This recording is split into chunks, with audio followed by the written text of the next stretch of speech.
দর্শকের রাতে সবাইকে আমন্ত্রণ জানাচ্ছি নিউজ 24 এর প্রতিদিনের আয়োজন RICLSTL জনতন্ত্র গণতন্ত্র অনুষ্ঠানের সঙ্গে আছেন প্লাবন রহমান। অনুষ্ঠানের মধ্যে দিয়ে আমরা দিনের গুরুত্বপূর্ণ খবর একই সঙ্গে সাম্প্রতিক সময়ের গুরুত্বপূর্ণ বিষয়গুলো তুলে ধরার চেষ্টা করি। আজকে আমাদের আলোচনার বিষয় মুখোমুখি রাজনীতি। নিশ্চয়ই আপনারা লক্ষ্য করেছেন এর মধ্যে ঢাকায় আন্দোলন চলছে ইশরাক হোসেনকে মেয়র পদে বসানোর দাবিতে। আজ যমুনার কাছাকাছি কাকরাইল মোড়ে অবস্থান করেছে নগর ভবন ছেড়ে। আজ দিনভর সেখানে আন্দোলন করেছে এবং রাতের বেলা ইশরাক হোসেন সেখানে যোগ দিয়ে এই আন্দোলন চলমান রাখার ঘোষণা দিয়েছেন। বিশেষ করে তিনি বলেছেন যে আদালতের রায় আসা পর্যন্ত আন্দোলন চলবে। একই সঙ্গে উপদেষ্টা আসিফ মাহমুদের পদত্যাগ খুব জোরে সোরে আবেদন জানিয়েছেন, তিনি যাতে পদত্যাগ করেন। সরকারের কাছে সেই দাবিও তিনি জানিয়েছেন। অন্যদিকে আজ নির্বাচন কমিশনের সামনে বিক্ষোভ করেছে এনসিপি। তারা বলেছে যে এই নির্বাচন কমিশন এখন বিএনপির দলীয় কার্যালয়ে পরিণত হয়েছে, বিএনপির হয়ে কাজ করছে নির্বাচন কমিশন। এই নির্বাচন কমিশনের অধীনে সুষ্ঠু নির্বাচন হবে না বলে তারা মনে করে। একই সঙ্গে স্থানীয় সরকার নির্বাচন চেয়েছে এনসিপি। সব মিলিয়ে মূলত আমরা আলোচনা করতে চাই মুখোমুখি রাজনীতিতে। আমাদের সঙ্গে আছেন অধ্যাপক ডাক্তার মওদুদ হোসেন আলমগীর পাভেল, আহ্বায়ক বিএনপি মিডিয়া সেল। একেবারে ডান দিকে আছেন সৌরভ হাসান, সিনিয়র সাংবাদিক। দুজনকে স্বাগত জানাচ্ছি জনতন্ত্র গণতন্ত্র অনুষ্ঠানে। ডাক্তার মওদুদ হোসেন আলমগীর পাভেল, কোন দিকে যাচ্ছে পরিস্থিতি একটু বলবেন? আমরা দেখতে পাচ্ছি যে ইশরাক হোসেনের আজকে আদেশ আসার কথা ছিল, সেটি একদিন পেছলো। কালকে আদেশ আসার কথা ইশরাক ইস্যুতে রিট না পড়ানোর একটি রিট ছিল, শপথ না পড়ানোর রিট ছিল, সেটির আদেশ কালকে সকালে হবে। আজকে রাত অবধি প্রথম রাতেও ইশরাক হোসেনের সমর্থক কাকরাইল মোড়ে অবস্থান করছেন এবং সেখান থেকে বলা হচ্ছে যে দাবি আদায় না হওয়া পর্যন্ত আন্দোলন চলবে। এটি কি একরকম ইশরাকের মেয়র ইস্যুতে কি সরকার বিরোধী আন্দোলনের পথে হাঁটছে বিএনপি কিনা? ধন্যবাদ। আমার মনে হয় যে বিষয়টিকে এত সরলীকরণ করা বোধহয় ঠিক হবে না। কারণ সরকার বিরোধী আন্দোলন আপনি যদি মনে করেন বা আপনি ধরে নেন যে ইশরাক একটি রাজনৈতিক দলের সদস্য বা নেতা, যেটাই বলি না কেন, সেক্ষেত্রে তার অবস্থানটাকে ধরে এটা সরকার বিরোধী আন্দোলন এই পর্যায়ে নেওয়ার কোনো প্রয়োজন আছে বলে আমার মনে হয় না।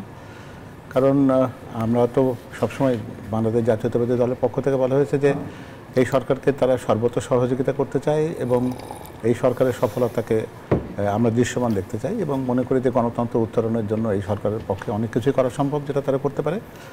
এবং এক্ষেত্রে ইশরাকের যে অবস্থানটা সেটা সম্পর্কে নির্বাচন কমিশন এবং আদালতের পক্ষ থেকে এমন কোনো অবস্থানটা তৈরি হয়নি যে ইশরাক তার পক্ষের যে দাবিটি সেই দাবিটিকে তিনি অযৌক্তিক মনে করতে পারেন। ফলে এই দাবির পক্ষে তিনি তার কথা বলতেই পারেন এবং সেক্ষেত্রে সরকারের পক্ষ থেকে খুব বেশি সোচ্চার হওয়ার খুব বেশি প্রয়োজন ছিল বলে মনে হয় না। কারণ আমরা জানি যে যে সময়ের জন্য তার নির্বাচিত হওয়ার কথা সেই মেয়াদটা খুবই সংক্ষিপ্ত। ফলে এটি একটি প্রতীকী কাজ হতে পারত যে আদালতের বা নির্বাচন কমিশনের সিদ্ধান্তের প্রতি সম্মান জানিয়ে এটাকে যদি গ্রহণ করা যেত তাহলে হয়তো মনে হতো যে আমরা আদালতকে সম্মান করতে পারি, নির্বাচন কমিশনের সিদ্ধান্তকে সম্মান করতে পারি এবং সেখানে ক্ষতিবৃদ্ধি তেমন কিছুই হতো না। এটা একটা প্রতীকীভাবে একটা গণতন্ত্রের বিজয়ী আমরা বলতে পারতাম পরোক্ষভাবে। ইশরাক স্যার যেটি বলেছেন যে এই সরকারের অধীনে কিংবা সরকারের কিছু উপদেষ্টার যারা পদে বহাল থেকে সুষ্ঠু নির্বাচন সম্ভব কিনা সেটির একটা বাস্তবতা দেখা যাচ্ছে এখন আদালতের নির্দেশনা না মানার মাধ্যমে।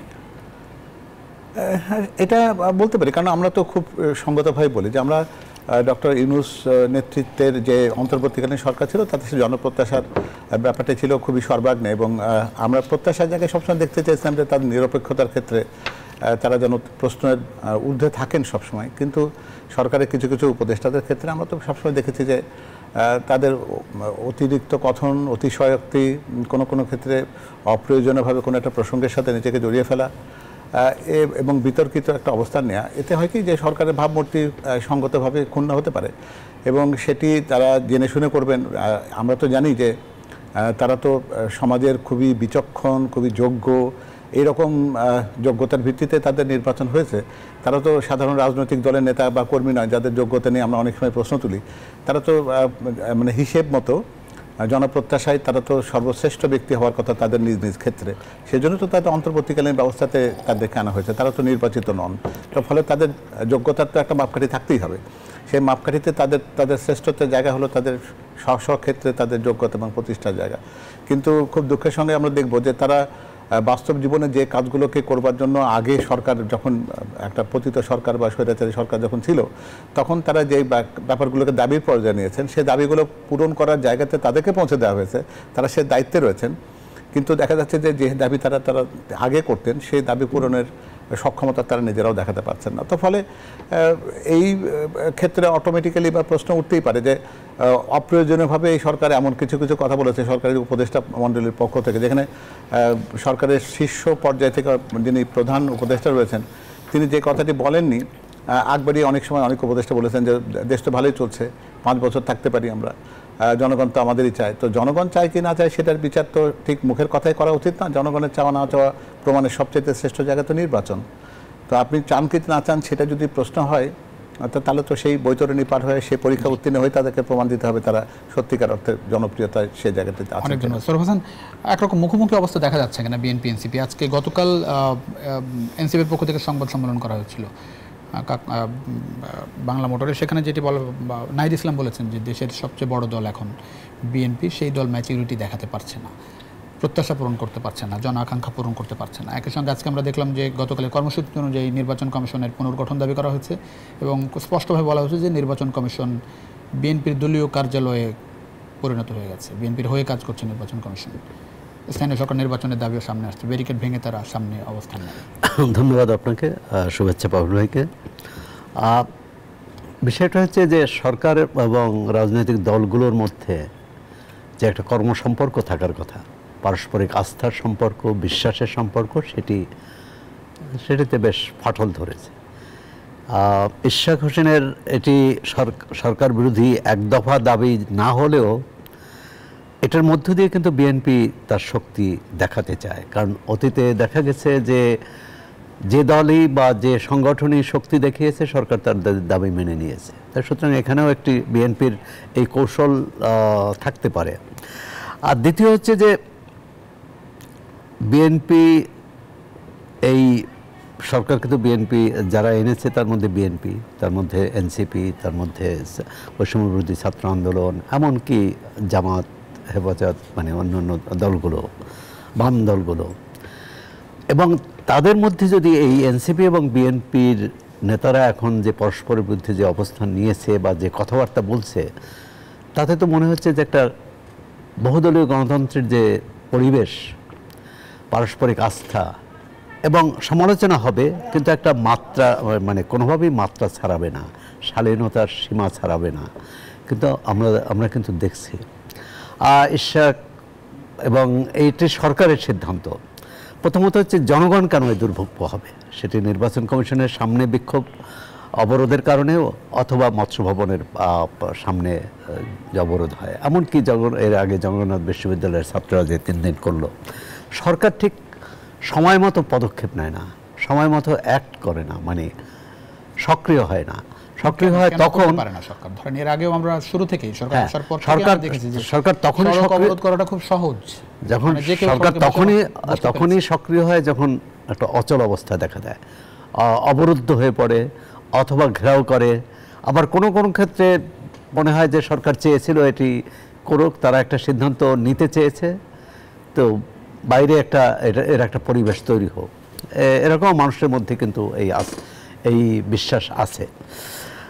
ইশরাক হোসেনের বিষয়টা মেয়র পদ, আচ্ছা এটি তো ব্যক্তিগতই না যে তাকে শপথ পড়াবে কি পড়াবে না, এটি কি একজন উপদেষ্টার উপর নির্ভর করে?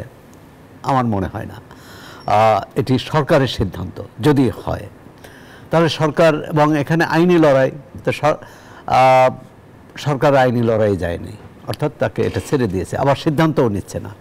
সুতরাং এক ধরনের, অবশ্য আইন উপদেষ্টা বলেছিলেন যে নির্বাচন কমিশন আমাদের মতামত চাওয়ার পর, মতামত পাওয়ার আগেই তারা গেজেট নোটিফিকেশন করেছে। তাহলে নির্বাচন কমিশন একটা সাংবিধানিক প্রতিষ্ঠান, এখন তাহলে তাকে কিভাবে জবাবদিহির আওতায় আনা যায়, এটি একটি বিষয়। আমি তো মনে করি তাহলে এটি আইনি প্রক্রিয়ায় সমাধান হওয়ার কথা, যেটা হতে যাচ্ছে আশা করি কালকে। কিন্তু এত মানুষের দুর্ভোগ, ধরেন যেই বিষয় 20 দিন পার হয়ে গেল, তারপরে তো এই আন্দোলনটা আমরা দেখছি। ইশরাক হোসেন মুখ খুললেন 20 দিন পর, এর মাঝে থেকে দৌড়াদৌড়ি করেছে।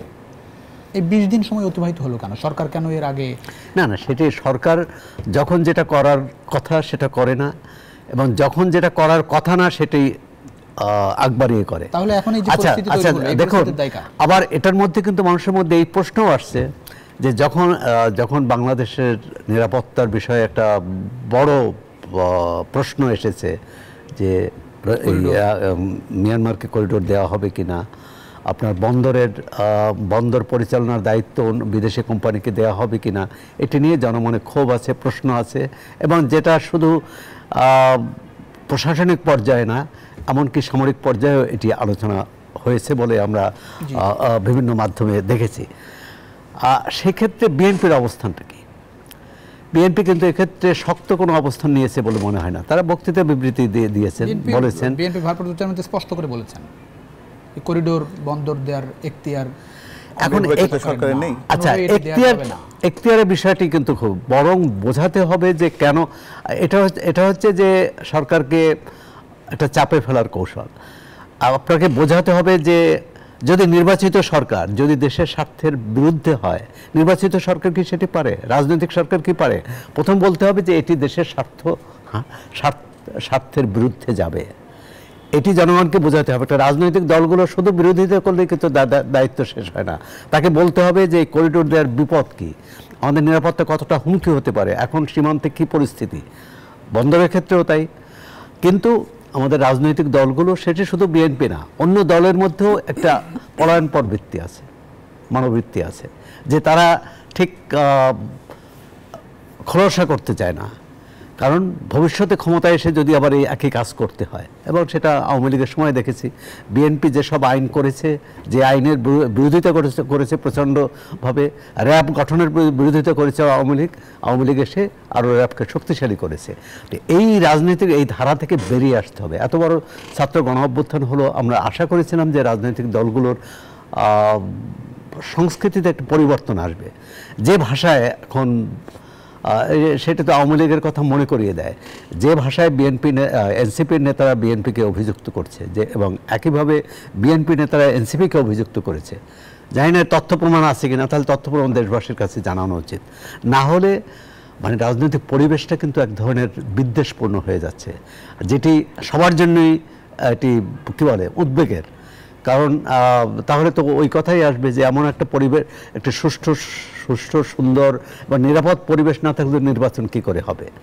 আজকে এনসিপি যে ওটা নিয়ে পরে আলোচনা করবেন। জি, একটু আসি আমি। আচ্ছা, একটু মওদুদ হোসেন আওলাদের পাভেল, আমি একটু জানতে চাই যে ধরেন এই যে দুর্ভোগের বিষয়টি আসছে, মানুষ একদিকে যেমন অনেকে মনে করছেন যে ইশরাক হোসেনকে মেয়র দিলে সমস্যা কি, প্রশাসক তো সরকার বসাচ্ছেই, সেই জায়গায় ইশরাক হোসেনকে যোগ্য দাবিদার হিসেবে মনে করছে অনেকে, আবার আদালতের রায়ও তিনি নিয়ে এসেছেন, সেটি যেমন একটা দিক সিম্প্যাথি পাচ্ছে, অন্যদিকে আবার এরকম একটা ইস্যুতে একরকম ঢাকা অচল করে মতো বাস্তবতা, সেই দুর্ভোগের বিষয়েও মানুষ অসন্তুষ্ট।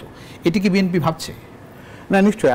আপনি একটা জিনিস খেয়াল করে দেখবেন যে যেটা সৌরভ ভাই একটু আগে বলছিলেন যে সরকার যেন কোনো জায়গাতে চান যে এরকম একটা অরাজকতার সৃষ্টি হোক যাতে তার সিদ্ধান্ত গ্রহণটা সহজ হয়, যেটা আমরা ইতিপূর্বে দেখেছি যে প্রত্যেকটা কাজে, এমনকি কোনো একটা কলেজ যদি মনে করে যে তার বিশ্ববিদ্যালয় হওয়া দরকার, তিনি কিছুক্ষণের জন্য রাস্তা অবরোধ করলে কিন্তু সে দাবিটি উনি আদায় করে নিতে পেরেছিলেন। তো এইরকম যেটাকে আমরা নম্রতা বলবো বলি যে এইরকম ক্ষেত্রে যে সিদ্ধান্ত গ্রহণের ক্ষেত্রে এইরকম একটা প্রক্রিয়া, সেটাকে কিন্তু এই সরকার প্রথম দিন থেকে কিন্তু উৎসাহিত করেছে। এই উৎসাহিত করার ভেতর থেকে হয়েছে কি যে প্রত্যেকটা, যেটা উনি বলছিলেন যে শক্তি প্রদর্শন, এটা আসলে শক্তি প্রদর্শনের বিষয় নয়। কারণ ইশরাকের সাথে যে কজন মানুষ আছে, বিএনপি তার চাইতে অনেক বেশি মানুষ সেই জায়গাতে জড়ো করতে পারে, হাজির করতে পারে। সেক্ষেত্রে কিন্তু দেখতেন যে হয়তো জনদুর্ভোগের মাত্রাটা অনেক বেশি হতে পারত। সেটি কিন্তু সীমিত পরিসরে রাখার চেষ্টা করেছে। এবং আপনি নিজে বলছিলেন প্রায় 3 সপ্তাহ পর্যন্ত সে কিন্তু বিভিন্ন জায়গায় আইনি আশ্রয় না থেকে 20 দিন পর্যন্ত, 3 সপ্তাহ পর্যন্ত সে অপেক্ষা করেছে। এই জায়গায় একটা সরকারের যদি সত্যিকার অর্থে যুক্তিসঙ্গত কোনো সিদ্ধান্তের জায়গা থাকে, ইলেকশন কমিশনও তো একটি স্বাধীন একটা সাংবিধানিক একটি প্রতিষ্ঠান, এবং এই সরকারই তো সেটাকে নিয়োগ দিয়েছে। তো ফলে তার সিদ্ধান্তের সাথে তার বৈপরীত্য হওয়াটা গ্রহণযোগ্য নয়। আর তাছাড়া এটা এমন বড় কোনো সিদ্ধান্ত, তার কোনো নির্বাচন পরিচালনা করেনি, তারা কোনো একজন মানুষকে নির্বাচিত ঘোষণা করেছে এমনটাও নয়। তারা একটা আদালতের রায়ের ক্ষেত্রে যে প্রশ্নটি এসছে সেটিকে বৈধতা দিয়ে তারা একটা গেজেট নোটিফিকেশন করেছে। এটি যদি অপরাধের জায়গা হয় এবং সেটাকে কেন্দ্র করে যদি নির্বাচন কমিশনকেই পুরো পদত্যাগ করবার জন্য 60-70 জন লোককে নিয়ে যদি বলি যে জন আকাঙ্ক্ষার প্রতিফলন এর মধ্যে দিয়ে হচ্ছে, তাহলে কিন্তু আমার মনে হয় গণতন্ত্রকে আমাদেরকে নতুন করে শিখতে হবে। প্রত্যেকটা জিনিসের ক্ষেত্রে মন্তব্য করবার ক্ষেত্রে সতর্কতাটা খুবই জরুরি। একটা রাজনৈতিক দল যার নিবন্ধনই অর্জন হয়নি, যে বিক্ষোভ দেখাচ্ছে নির্বাচন কমিশনের সামনে, সেটির কোনো যৌক্তিকতা দেখছেন না? যৌক্তিকতা আপনি যদি বলেন যে এটা জন আকাঙ্ক্ষার প্রতিফলন, তাহলে এই 50-60 জন লোক ওখানে হাজির হবেন, যার থেকে আপনাদের সংবাদকর্মীদের সংখ্যা বেশি ছিল। সেটা যদি জন আকাঙ্ক্ষা বলতে হয়, তাহলে তো জন আকাঙ্ক্ষার সংজ্ঞা কিন্তু পরিবর্তন হয়ে যাবে। আর একটা জিনিস হলো কি, যে আপনি নির্বাচন কমিশনকে প্রশ্নবিদ্ধ কেন করবেন? তারা কি কোনো নির্বাচন পরিচালনা করেছে? তারা কি কোনো নির্বাচন অনুষ্ঠান করেছে? তারা তাদের আমি পরীক্ষা বা তার সক্ষমতা বা তাদের পক্ষপাতিত্বের জায়গাটি আমি বিচার বিবেচনা করছি কোন বিবেচনায়, কোন যুক্তিতে? এবং আগ বাড়িয়ে তার পদত্যাগের মতন একটা কথা যদি বলি, আর সেটাকে যদি উৎসাহিত করা হয় এবং সেটাকে যদি নিবৃত্ত করা না যায়, তাহলে এর চাইতেও অনেক গুরুত্বপূর্ণ বিষয়ের ক্ষেত্রে কিন্তু যখন প্রশ্ন উঠবে, তখন কি সরকার তার মেধা প্রজ্ঞা দিয়ে সিদ্ধান্তটি নেবে, নাকি রাজপথে মানুষের জনসংখ্যা কতটুকু, তাদের প্রতিবাদের ভাষা কেমন, তারা কতটা ভাঙচুর করতে পারলো বা তারা কতটুকু জোরে স্লোগান দিল, সেই বিবেচনা দেখে আমরা সিদ্ধান্ত গ্রহণ করব? এটি রাষ্ট্র পরিচালনার কোনো পদ্ধতি হতে পারে? তো সুতরাং আমরাও মনে করি যে জনদুর্ভোগ কমাবার জন্য যে সিদ্ধান্তটি সহজাত হতে পারত, সেটাকে জনদুর্ভোগের দিকে সরকার কেন অযাচিতভাবে ঠিক বলা হয়েছে যে নির্বাচন কমিশন এখন বিএনপির দলীয় কার্যালয়ে পরিণত হয়েছে, বিএনপির হয়ে কাজ করছে কমিশন। মানে বিএনপি কোনো নির্বাচন করেছে যে নির্বাচনের পক্ষে বলে দিয়েছে যারা নির্বাচিত হয়ে গেছে নির্বাচনের জন্য প্রস্তুত, ডিসেম্বরের মধ্যে নির্বাচনের জন্য প্রস্তুত? ডিসেম্বরের মধ্যে নির্বাচনের প্রস্তুতির কথা তো প্রধান উপদেষ্টাই বলেছেন যে ডিসেম্বর থেকে জুনের মধ্যে নির্বাচন হবে। উনি যদি হঠাৎ করে বলে বসেন যে ডিসেম্বরে নির্বাচন হবে, তাহলে নির্বাচন কমিশনের প্রস্তুতির কোনো প্রয়োজন নেই। নির্বাচন কমিশন তো প্রস্তুত হবে, একটা জাতীয় পর্যায়ে নির্বাচন হবে, প্রায় 3টি জাতীয় নির্বাচন, যেটি সুষ্ঠুভাবে হয়নি বলে আমাদের প্রচণ্ড রকম ক্ষোভ রয়েছে। অসংখ্য মানুষ যারা ভোটার নতুন করে হবার জন্য অপেক্ষা করছেন। সংসদীয় যে আসন সেটি সীমানা নির্ধারণ করার ব্যাপার আছে। অনেকগুলো জেলা থেকে নির্বাচনী আসনকে কমিয়ে ঢাকা মহানগরী নির্বাচনী আসন সংখ্যা বৃদ্ধি করা হয়েছে। এই সমস্ত বিষয়গুলো নিয়ে মানুষের তো প্রশ্নের একটা জায়গা আছে। সে আপনি সৌরভ নিজেও নিশ্চয়ই জানেন এটা, যে একটা জাতীয় নির্বাচনের ক্ষেত্রে প্রস্তুতির সময়টা আমি যদি 6 মাসও বলি, সেটাও কিন্তু অনেক কম। তাদেরকে ভোটার তালিকার হালনাগাদ করবার থেকে শুরু করে অনেকগুলো বিষয় রয়েছে, এবং তফসিল ঘোষণা পর্যন্ত যে সময়সীমার কথা আমরা বলি, সেটিকে তো একটা গুরুত্বপূর্ণ একটা জিনিস বলে তো মানতে হবে। তাহলে একটা নির্বাচনের প্রস্তুতি নির্বাচন কমিশন নেবে, নির্বাচন কমিশনের কাজটা কি? নির্বাচন কমিশনের তো কাজ তো নির্বাচনের প্রস্তুতি নেয় তো নাকি? তাদেরকে শুধুমাত্র চেয়ারে বসে তো এসির ঠান্ডা হাওয়া খাওয়ার জন্য কেউ ওখানে পাঠায়নি। জি, অনেক ধন্যবাদ সৌরভ হাসান। নির্বাচন কমিশনের নিরপেক্ষতা কি প্রশ্নবিদ্ধ হয়ে গেল কিনা এনসিপির এই দাবির পরে? কারণ মানে আপনি সেরকম কিছু চোখে দেখেছেন কিনা? এনসিপিটা বাদ দিচ্ছি, নিরপেক্ষতা নিয়ে প্রশ্ন তোলার সুযোগ এখনই তৈরি হয়েছে কিনা? এখনো তৈরি হয়েছে? প্রশ্ন তো যে কেউ তুলতে পারে, যৌক্তিক। এখন কথা হচ্ছে নির্বাচন কমিশন এখন পর্যন্ত কোনো নির্বাচন করেনি, জি, সীমানা নির্ধারণও করেনি, ভোটার তালিকাও করেনি। যেসব কারণে আমরা একটি নির্বাচন কমিশনকে পক্ষপাতমূলক বলতে পারি, সেই কাজগুলো কিন্তু এখনো হয়নি। এখন নির্বাচন একটা হতে পারে যে এনসিপি যে বলেছে তারা স্থানীয় সরকার নির্বাচন চায়, আরো বেশ কয়েকটি দল চায়। নির্বাচন কমিশন পুনর্গঠন চাই, স্থানীয় সরকার নির্বাচন হলেও এই কমিশন তার আগে পুনর্গঠন হতে হবে। হচ্ছে কি, আমাদের রাজনীতির হলো বড় কি বলবো, যেটা বিস্ময়ক, মানে একটা মানে এটা অস্বাভাবিক যে মনোভাব, যখন যার সুবিধা সেভাবেই কথা বলে। যেহেতু এনসিপি মনে করে যে স্থানীয় সরকার নির্বাচন হলে তারা ভালো করবে, কারণ এখনো পর্যন্ত তারা মাত্র 2.5 মাস হলো, এখন পর্যন্ত দল সংগঠিত হয়নি, জাতীয় নির্বাচন চ্যালেঞ্জ মোকাবেলা তাদের পক্ষে কঠিন হবে, আর সুতরাং তারা স্থানীয় সরকার নির্বাচন আগে চাচ্ছে। আবার আরেকটা ভয় আছে, যেটার ব্যাপারে বিএনপি সহ সব রাজনৈতিক দলকে সজাগ থাকতে হবে, যে আমরা দেখছি ক্ষমতাসীন অবস্থায় স্থানীয় সরকার নির্বাচন হলে যারা ক্ষমতায় থাকে তাদের পক্ষেই প্রশাসনকে ব্যবহার করা হয়, পুলিশকে ব্যবহার করা হয়। ভবিষ্যতে করা হবে না, এটি কিন্তু যে রাজনৈতিক দলগুলো এখন সক্রিয় আছে সবার কাছ থেকে এই অঙ্গীকারটা আমরা চাই। কারণ এমন একটি নির্বাচন হবে যে নির্বাচনে কোন দল ক্ষমতায় আছে এটা যাতে মানুষ না বুঝতে পারে, অর্থাৎ প্রশাসন এবং পুলিশ, আইনশৃঙ্খলা রক্ষাকারী বাহিনী, এমনকি সশস্ত্র বাহিনী যে থাকে দায়িত্বে, তারা নিরপেক্ষভাবে কাজ করবে, এই নিশ্চয়তা দেওয়া। তা এনসিপির একটা ভয় থাকতে পারে, এত বছরে আমরা কিন্তু এই ধারায় চলে আসছে, বিশেষ করে আওয়ামী লীগের এই 15 বছর। কিন্তু এটি তো আমি মনে করি যে পারস্পরিক আলোচনা করা উচিত। এনসিপি কেন বিএনপির সাথে আলোচনা করবে না, বিএনপি কেন এনসিপির সাথে আলোচনা করবে না? একটা এখন তো সেই আওয়ামী লীগ বিএনপির মতো একটা যুদ্ধ অবস্থা চলছে, যে কেউ কারোর সাথে কেউ কারো মুখ দেখা দেখে অভ্যস্ত, মানে পছন্দ করছে না। কারো যুক্তি থাকলে অবস্থাটা কি এরকম, মানে আমরা ধরেন প্রকাশ্যে এরকম একটা অবস্থা দেখছি, ভেতরের অবস্থাটা কি এরকম? আমি তো দেখি না খুব ভেতরের অবস্থা যে খুব ভালো তা না, কারণ সবার হিসাব হচ্ছে ভোটের হিসাব নিকেশ। এখন একটা হচ্ছে যে নানা রকম ভোট নিয়ে কথা হচ্ছে, যে বিএনপির সঙ্গে কেউ আসতেও পারে। এখন এনসিপি যদি চায় যে তারা নির্বাচনে বিএনপির প্রতিদ্বন্দ্বী হবে, তাহলে তো নিশ্চয়ই বিএনপির সঙ্গে জোট করবে না বা সমঝোতাও করবে না, সেক্ষেত্রে তাদের অন্য দলের সাথে সমঝোতা করবে। তবে এনসিপির প্রথম দিকে যে তাদের সম্পর্কে যে জনগণের বা নানা মহলেরই একটা সন্দেহ ছিল, সংশয় ছিল, অভিযোগ ছিল তারা ডানপন্থার দিকে যাচ্ছে, তারা তাদের কোনো বক্তৃতা বিবৃতি এটি কী বলে মৌলবাদী বা ইসলামী দলগুলোর সাথে মিলে যাচ্ছে, সেখান থেকে তারা সরে আসার চেষ্টা করছে। এবং আমরা দেখলাম যে একজন যিনি এখনও যদিও ছাত্র নেতা থেকে উপদেষ্টা হয়েছেন এবং এনসিপির সাথে আনুষ্ঠানিক কোনো সম্পর্ক নেই, কিন্তু তাদের তো একসঙ্গে তারা রাজনীতি করেছে, তাদের রাজনৈতিক মত একই মনে করি। আর তিনি কিন্তু স্পষ্টভাবে এই ব্যাপারগুলো করেছে যে বিশেষ করে ৭১-এ কার কী ভূমিকা ছিল এটি। বিএনপি নেতারাও একই কথা বলেন। তা কোনো ক্ষেত্রে যে মিল নেই তা না। এখন মতের মিল আর পথের মিল কিন্তু এক হয় না, কারণ বিএনপি ধরুন একটি নির্বাচনী আসন, সেখানে ৩ জন প্রার্থী থাকলো, সম্ভাব্য প্রার্থী, বা নেতৃত্ব তো একজনকেই দেবে দায়িত্ব, আর দুজন কি সেটা মেনে নেবে? মেনে নেওয়া হচ্ছে গণতন্ত্র, আর মেনে না নেওয়া হচ্ছে জবরদস্তি বা এক ধরনের বিদ্রোহ করা। এখন আমাদের রাজনীতিতে যুক্তির চেয়ে শক্তি প্রদর্শন, পেশি শক্তি দেখানোটাই বেশি মনে করেন অনেকে, যেটা কোনোভাবেই গ্রহণযোগ্য নয়। এবং আবার বড় দল হলে তাকে কিছুটা ঔদার্যও দেখাতে হয়। যেমন বিরতি নিয়ে ফিরছি, দর্শক ছোট্ট বিরতির সময় হচ্ছে। গণতন্ত্র অনুষ্ঠানে কিছুর মধ্যে ফিরছি, আশা করি সঙ্গে পাচ্ছি আপনাদের বিরতি।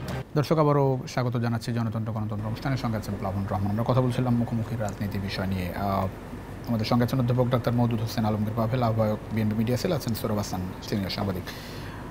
পাভেল ভাই, একটু জানতে চাই, সেটা হচ্ছে ধরেন বিএনপি, এনসিপির পক্ষ থেকে বলা হচ্ছে যে বিএনপি ম্যাচুরিটি দেখাতে পারছে না বর্তমান যে রাজনৈতিক বাস্তবতা, এবং আমরা ভাইও বলছিলেন যে পরস্পর যে কথার যুদ্ধ, সেখানেও খুব বেশি মানে শালীনতা দেখা যাচ্ছে না। আওয়ামী লীগ বিএনপির যে বাস্তবতা ছিল রাজনীতিতে, এখনও সেই মুখ দেখা দেখি বন্ধ, যুদ্ধাবস্থামতো অবস্থা বক্তৃতাবাজিতে। এটা বোধহয় পুরোপুরি ঠিক না। তো আপনার এই প্রশ্নে যাওয়ার আগে না, আমি এর আগের পর্বে যেটি ছিল আর কি, যে স্থানীয় সরকার নির্বাচন নিয়ে কথা ছিল আগে কিংবা পরে, আমি এই ব্যাপারটার ক্ষেত্রে দুটো জিনিস আমি একটু পরিষ্কার করতে চাই।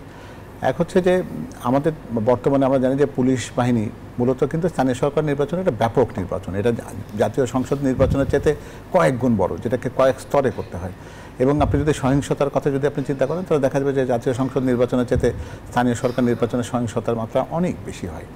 আর যে পুলিশ প্রশাসন বা পুলিশ ব্যবস্থাপনা বা পুলিশের যে মনোবলের যে বর্তমানে যে অবস্থা, এটিকে ভালনারেবল রেখে, এটিকে দুর্বল রেখে, এটিকে ভঙ্গুর রেখে একটা স্থানীয় সরকার নির্বাচনের মতন একটা ভয়ঙ্কর সিদ্ধান্ত যদি নেওয়া হয়, এবং তাতে যদি ওই পূর্বের অভিজ্ঞতার মতন যে সমস্ত হতাহতের যে ঘটনাগুলো ঘটে সেটা যদি সামনে চলে আসে, তাহলে সেটা কিন্তু আমাদের জন্য একটা ভালো উদাহরণ হবে না, ১ নম্বর। আর ২ নম্বর, উনি বলছিলেন যে সরকার ক্ষমতায় থেকে নির্বাচন করবার প্রবণতায় দেখা যায় যে সেটা স্থানীয় সরকার নির্বাচনে একটা বড় প্রভাব ফেলে তার পক্ষে।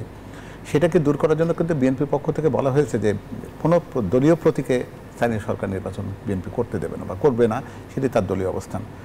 আচ্ছা, আপনার যে কথাটি বলছিলেন সেখানে যদি আমি ফিরে আসতে পারি, তাহলে দেখবেন যে রাজনীতিতে ম্যাচিউরিটির সংজ্ঞা নির্ধারণ করা বোধহয়, আমি মনে হয় যে আমরা একেবারে তরুণ একটি রাজনৈতিক দল যার নিবন্ধন এখনও পর্যন্ত হয়নি, তিনি একটি প্রাজ্ঞ রাজনৈতিক দল যার বয়স প্রায় ৫০ ছুঁই করছে, সেই রকম একটা রাজনৈতিক দল যারা একাধিকবার রাষ্ট্র পরিচালনার দায়িত্ব পালন করেছে, এবং তাদের বাংলাদেশের ইতিহাসের যে সমস্ত যুগান্তকারী সংসদীয় সিদ্ধান্ত, সাংবিধানিক যে সমস্ত সিদ্ধান্ত, যেটা বহুদলীয় গণতন্ত্র বলুন, নির্দলীয় সরকারের প্রতিনিধি নির্বাচনের ব্যবস্থাপনার কথা বলুন, কিংবা পার্লামেন্টারি ফর্ম অফ ডেমোক্রেসিতে সংসদীয় গণতন্ত্রের উত্তরণের কথা বলুন, এই কাজগুলো বিএনপি করেছে। এবং বাংলাদেশের অর্থনীতির ক্ষেত্রে যে দুটি প্রধান নিয়ামক শক্তি বলে আমরা যেটা দেখেছি, গার্মেন্টস রপ্তানি এবং মধ্যপ্রাচ্যে আমাদের শ্রমবাজার উদ্ঘাটন করার এই কৃতিত্বটা কিন্তু বিএনপিকে প্রথমে তার উদ্যোক্তা হিসাবে আপনাকে দিতে হবে। একই সাথে দুর্ভিক্ষ প্রবণ একটা বাংলাদেশকে এখন পরিপক্কতার প্রশ্ন আসছে। পরিপক্কতার প্রশ্নের কথা উত্তরটা দিতে গিয়ে আমি বলছি যে দুর্ভিক্ষ পীড়িত একটা বাংলাদেশকে খাদ্যে স্বয়ংসম্পন্নতা দেওয়া হয়েছে মাত্র 2.5 বছর যাওয়ার আগেই। তো এইরকম একটি দল যেটি রাষ্ট্র পরিচালনার ক্ষেত্রে বারবার জনগণের কাছে গৃহীত হয়েছে এবং যদি জনগণের সমর্থন থাকে, আমরা আশা করছি যে আগামীতেও সেটি গৃহীত হতে যাবে, সেক্ষেত্রে আমার মধ্যে পরিপক্কতাটার বিষয়টি ওই লেভেল থেকে না আসলেই ভালো। পরিপক্কতার অভাব যদি বিএনপির যদি এতটাই হতো, তাহলে বিএনপি রাজনৈতিক দল হিসেবে তো এই কঠিন সময় যেটি 17টি বছর গেছে, যে পরিমাণ অত্যাচার এবং নিগৃহীত হওয়ার ঘটনা ঘটেছে, তাতে তো এই দলে টিকে থাকবার কথা নয়। আর এমনিতে যে কথাটি আসছিল যে রাজনৈতিক ক্ষেত্রে শালীনতার কথা আপনি বলছিলেন যে সেটি বিবর্তিত হয়েছে কিনা, আপনি যদি খেয়াল করে দেখবেন যে বিএনপির শীর্ষ পর্যায়ের নেতৃত্বের ক্ষেত্রে যিনি আছেন, আমাদের মহাসচিব দিয়ে যদি শুরু করি, সবাই বোধহয় স্বীকার করে, সৌরভাই স্বীকার করবেন যে তিনি একজন সত্যিকার অর্থে ভদ্র লোক বলতে যেটা বুঝি আমরা, সেক্ষেত্রে তাকে কিন্তু আমরা অন্য কোনো ক্যাটাগরিতে ফেলতে পারবো না। এবং আমাদের ভারপ্রাপ্ত চেয়ারম্যান মহোদয়, তাকে যদি তার সাম্প্রতিককালের যে সমস্ত বক্তৃতা তিনি দিয়েছেন বা জনগণকে উদ্দেশ্য করে যে কথাগুলো উনি মানুষের সামনে, জাতির সামনে বা দলের সামনে উত্থাপন করেছেন, তার কোনো জায়গাতে কি আপনি কোনো জায়গাতে কোনো উষ্মা, রাগ, ক্ষোভ বা তার পরিপক্কতার ক্ষেত্রে কোনো রকম ঘাটতি আপনার কি লক্ষ্য হয়েছে?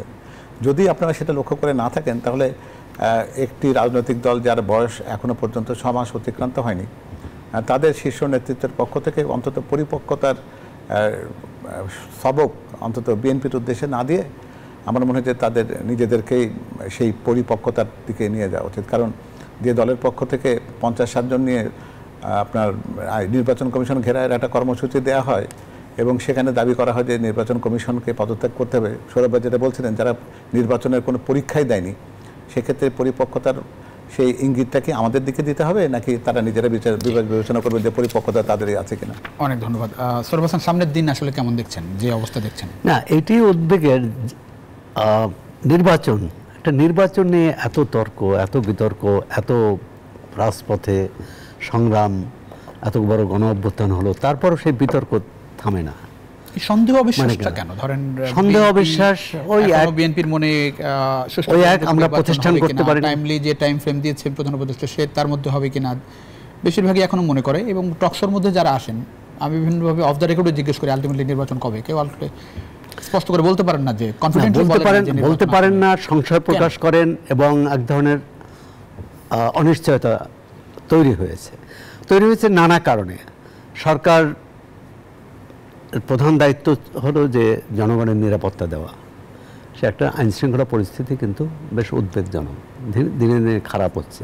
ঢাকা শহর প্রায় অচল, গত যদি 1 সপ্তাহ ধরেন, 1 সপ্তাহের মধ্যে হয়তো 6 দিনই অচল অবস্থা। মানুষ ঘর থেকে বের হয়ে যেতে পারবে কিনা গন্তব্যে এই ভয়ে থাকে। এমনকি মহাসড়কেও এই ধরনের অবস্থা। সরকার একটাই যদি বলি যে সরকার নির্বাচন হবে না, মানে নির্বাচন না, এখন দুটো হতে পারে। এক হতে পারে যে সরকারের কেউ বলার চেষ্টা করে এই পরিস্থিতি কিভাবে নির্বাচন হবে। আবার অনেকে মনে করেন যে তফসিল ঘোষণা হলে সরকার একটা সুনির্দিষ্ট রোডম্যাপ দিলে মানুষ কিন্তু ওই নির্বাচনমুখী হবে, তখন আর এই যে চারদিকের এই যে সমস্যা নিয়ে এখন কথাবার্তা হচ্ছে সেটা কম হবে। এবং এখন করিডোর নিয়ে কথা হচ্ছে, বন্দর নিয়ে কথা হচ্ছে, সেটাও এই সরকারের সময় হবে না। পরবর্তীকালে যদি যারা ক্ষমতায় আসবে তারা যদি সিদ্ধান্ত নেন, তখন সন্দেহ হচ্ছে যে আমরা একসঙ্গে চলতে অভ্যস্ত নই। গণতন্ত্রের মূল কথা হচ্ছে একসঙ্গে চলা। সরকারি দল, বিরোধী দলে সংসদে থাকলে না থাকলে, যেমন আওয়ামী লীগের 15 বছরের 5 বছর বিএনপি সংসদে ছিল, আর 10 বছর তো তারা কৃত্রিম একটি বিরোধী দল করে রেখেছিল। এই যে কৃত্রিমতা দিয়ে কিন্তু সত্যিকার গণতন্ত্র হয় না। এখন এই সরকারের বা কোনো পক্ষের যদি এরকম লক্ষ্য থাকে অমুককে বিরোধী দল বানাতে হবে, অমুককে সরকারে বসাতে হবে, এটা নিয়েও কিন্তু একটা সন্দেহ যে সরকারে অনেকগুলো ব্যাপারে স্পষ্ট হওয়া উচিত, ব্যাখ্যা করা উচিত। যত প্রশ্ন আসে, বিএনপি যত প্রশ্ন আসে এ ব্যাপারে সরকার একজন মুখপাত্র থাকা উচিত। কিন্তু আমি হয়তো দেখি না, স্বাভাবিকভাবে তথ্য উপদেষ্টা মুখপাত্রের ভূমিকা পালন করার কথা। আজকে আপনি দেখেছেন যে একজন আমাদের বন্ধু নুরুল কবির নিউ এজের সম্পাদক, তিনি একটা সামাজিক যোগাযোগ মাধ্যমে যে একটা কঠোর বার্তা দিয়েছেন। সুতরাং সরকারের এগুলো বোঝা উচিত যে কি করা উচিত কি করা উচিত নয়। যদি তারা না বোঝেন তাহলে এই সংশয় সন্দেহ আরো বাড়বে, অনিশ্চয়তা বাড়বে, অস্থিরতা বাড়বে। এই সরকারের কি ফোকাস দেখছেন, মানে সরকার আসলে কি করতে চায়? না, দৈনন্দিন কাজগুলো প্রথম হচ্ছে যে দৈনন্দিন সমস্যাটা সমাধান করুক। শিক্ষা ব্যবস্থায় কি হচ্ছে, নৈরাজ্য, আপনার শিল্পাঙ্গনে কি হচ্ছে, মানে এই শিল্প কারখানায় ব্যবসা বাণিজ্যে মন্দা, এবং ভারতের যে এই বিধিনিষেধ আরোপ করায় ব্যবসা আরও কি বলে সংকটের মধ্যে পড়েছে। কারণ বাংলাদেশে বিদেশে তৈরি পোশাক ছাড়া রপ্তানি করার তো খুব বেশি পণ্য নেই।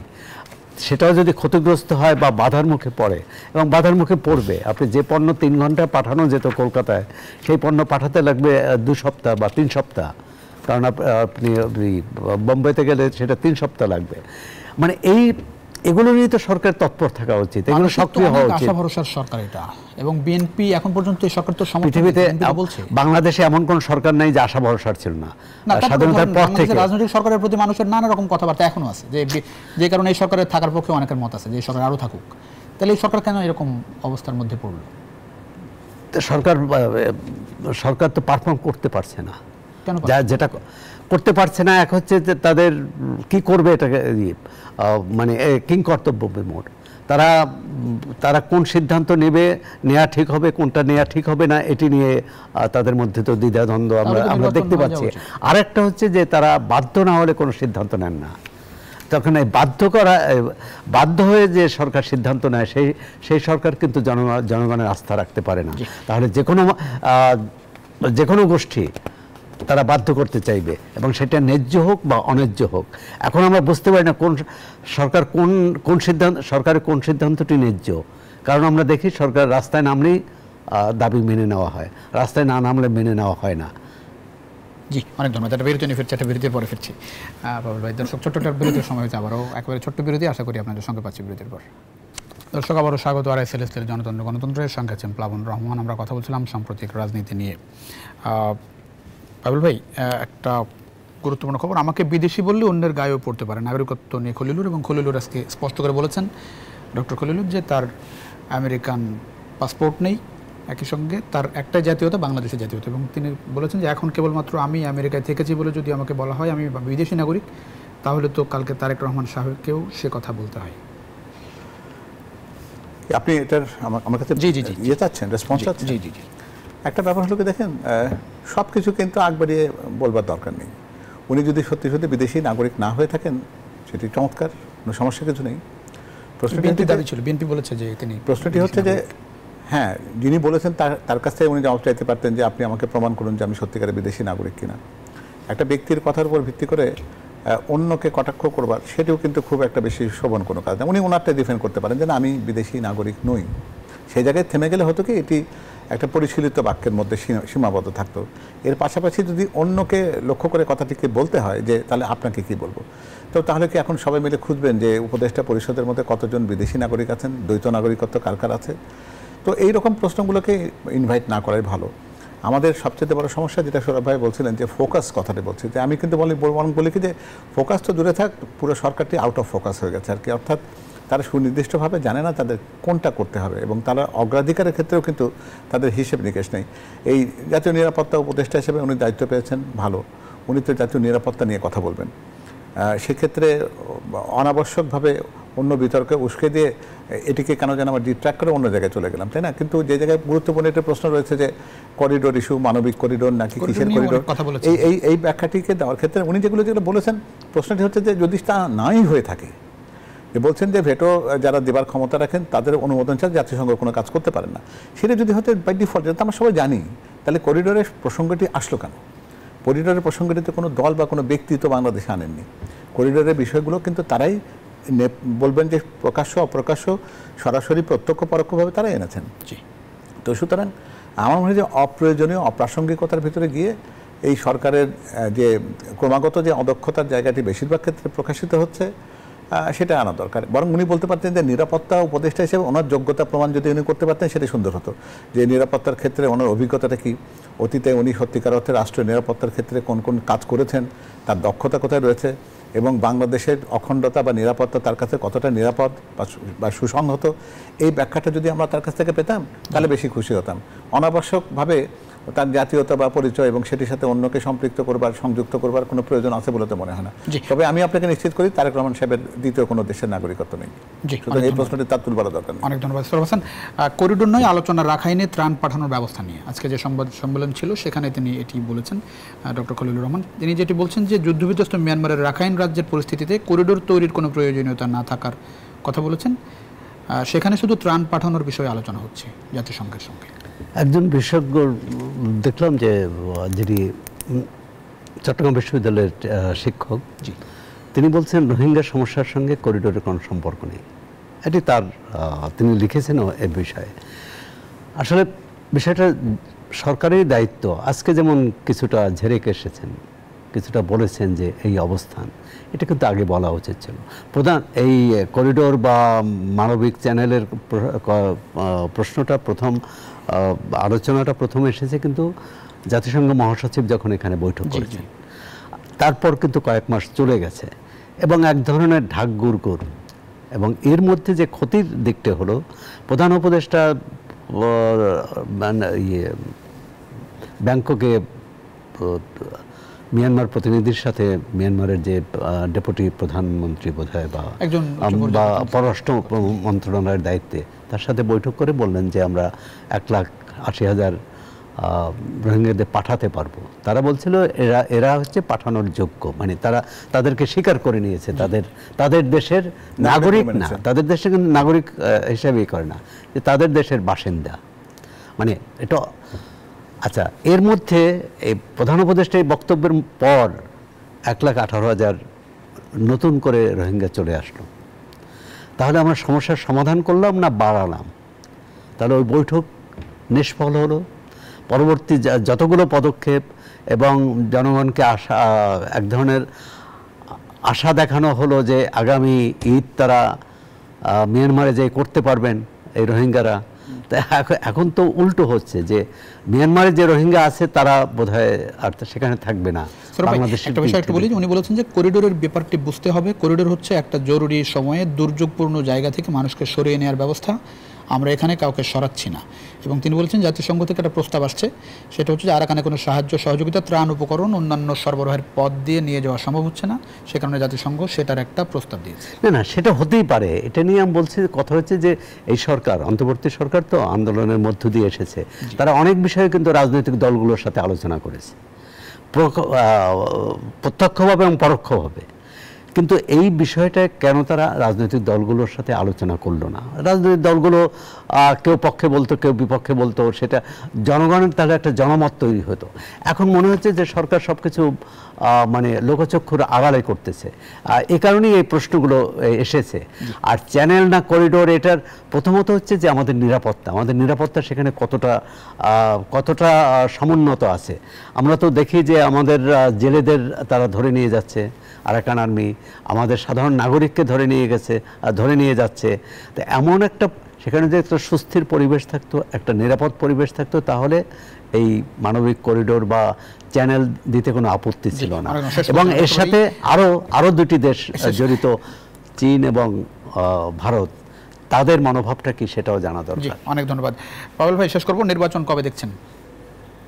যেদিন এই অন্তর্বর্তীকালীন সরকার, আমার মনে হয় যে বর্তমানে ওনারা দেয়াল লিখন পড়তে পারবেন, আশা করব আমরা যে অস্পষ্টতা তারা রেখেছেন তারা এটা পরিষ্কার করবেন, এবং ডিসেম্বরে জাতীয় নির্বাচন হওয়াটা সম্মত। এবং আমার মনে হয় যে এই ব্যাপারে কোনো রাজনৈতিক দলের, বেশিরভাগ রাজনৈতিক দলের এতে সহমত রয়েছে, এবং সেটিকে প্রকাশ্য ঘোষণা করলেই ভালো। যেহেতু ডিসেম্বর শব্দটি প্রধান উপদেষ্টার মুখ থেকে উচ্চারিত হয়েছে এবং উনি এই জায়গা থেকে সরে যাননি, এবং বাস্তবতা যদি আমরা বুঝি যে ঠিক জুন পর্যন্ত যে টাইম লাইনের কথা বলি, তার আগের সময়গুলো কিন্তু নির্বাচনের জন্য উপযোগী মাস নয়। আমরা জানি যে ঈদের পর্বটি রয়েছে, রোজা রয়েছে, গ্রীষ্মের ব্যাপার রয়েছে, বৃষ্টি বাদল আবহাওয়ার ব্যাপারটি রয়েছে। ফলে ডিসেম্বরে জাতীয় নির্বাচন ওনার রোডম্যাপ অনুযায়ী সঙ্গতভাবে হতে পারে।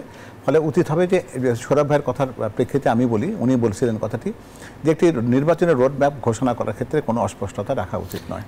এক্ষেত্রে ওনারা যত বেশি বিলম্ব করবেন ততই বেশি অনিশ্চয়তা এবং তাদের অবিশ্বাসের জায়গাটিকে প্রকট করবেন এবং তাদেরকে বাধ্য করবেন একটা আন্দোলনের মাধ্যমে সেটিকে আদায় করে নেওয়ার জন্য। তো এই যে আন্দোলন চলছে ইশরাক, এটি কবে শেষ হবে? এটা কি শেষ হওয়ার সরকারের সিদ্ধান্তের ব্যাপার। সরকার যদি কালকে ওর কথাটা মানে যেটি নির্বাচন কমিশনের সিদ্ধান্তের আছে যদি মেনে নিতে, এটা কালকের জন্য তো অপেক্ষা করবে দরকার। কালকে যদি আদেশ বিরুদ্ধে যায়, না বিরুদ্ধে যদি যায় সেক্ষেত্রে নির্বাচন কমিশনকে তার ব্যাখ্যা দিতে হবে যে নির্বাচন কমিশনের তার অবস্থানটাকে তারা কি করতে চায়, আর পরবর্তী পর্যায়ে তাদের নির্বাচন কমিশনের পক্ষ থেকে দ্বিতীয় কোনো আইনি পদক্ষেপ আছে কিনা সেটা নির্বাচন কমিশন স্পষ্ট করবে। আন্দোলন চলবে তাহলে?